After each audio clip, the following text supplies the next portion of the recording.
How's it going, everyone? This is Javita. This is a quick start guide for the game Boundless. If you're unfamiliar with this game, feel free to check out my previous video that I did on this. It's not a formal review, but it'll give you a pretty good idea of what the game is all about and kind of some of the things that set it apart from other similar type games. My goal for these videos are to be rich nuggets of information, and therefore will be split up into small parts. Now, starting off, I like to quickly go over the user interface. Down at the middle bottom, we have the HP and SP. HP, of course, being hit points, and SP currently works as a breath bar for swimming underwater. Middle top of the screen, there's the in-game compass, the icons on which will grow larger or smaller depending on your distance from them. Your own beacons are color-coded orange. Players that you have friended will show up as a teal color. Finally, players not on your friends list will show up as a sort of gray teal color. Down at the bottom in each corner, you have your currently equipped items for each hand respectively. Mouse wheel by default will switch both hands at the same time. However, you can go into the settings and switch it to where mouse wheel will only change your primary hand, which can also be configured in the settings to be either right or left. If you choose to switch hands independently like I do, then you can hold down a modifier key, which would be control by default, to switch the non-dominant hand with the scroll wheel. Each hand can have 8 items equipped.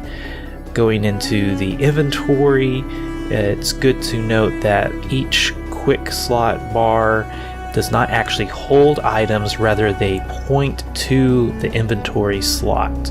So if you move your items around in your inventory as you're trying to organize, it will actually undo your quick bindings if you have them set. Inventory stacks that display a hashtag instead of an item count are actually smart stacks and can be right-clicked on to show their contents. If you wish to split a stack, hold down left mouse button on the stack until a number appears, and then use a circular motion to select the desired number. Atop the inventory, there are several tabs for handcrafting, locations, friends list, and progression. Handcrafting allows you to craft some very basic items out of your inventory. The shown recipes depend on the items you have in your inventory, so if you do not have at least one of the required ingredients for the recipe, it will not be shown. The location tab allows you to view your current location, save it for later, name and rename them for convenience. Subsequently, you can set a location as a waypoint via the landmark button. Next up, we have the friends list for saving your friends. Currently, this is an underutilized part of the game, so expect more on this later. And finally, we have the progressions tabs, which displays your skill level and progress towards the next level. Each level gives you a little bit of coins, a land plot, and a skill point. However, skill trees are not currently implemented, so skill points have no use at the moment. Also, there are bonus levels, so at level 9, 19, 29, and so on, give 10 land plots. Top right corner of your screen, and you can see what are referred to as the objectives. These early objectives will act like a tutorial guiding you through the very basic first steps of the game. Once the objectives turn to hunting animals, there are no further meaningful objectives. Each time you complete a hunting objective, you then get another objective to kill even more of that type of animal. Moving on, each time you log into the game, you'll be in the Sanctum, which acts like a safe haven. If you happen to die in Boundless, you'll be returned to this location, and the portal here will always take you back to your last location in the world.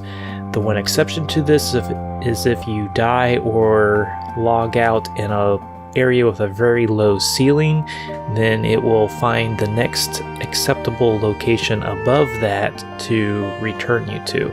This can actually be used to your advantage if you're stuck in a very deep cave.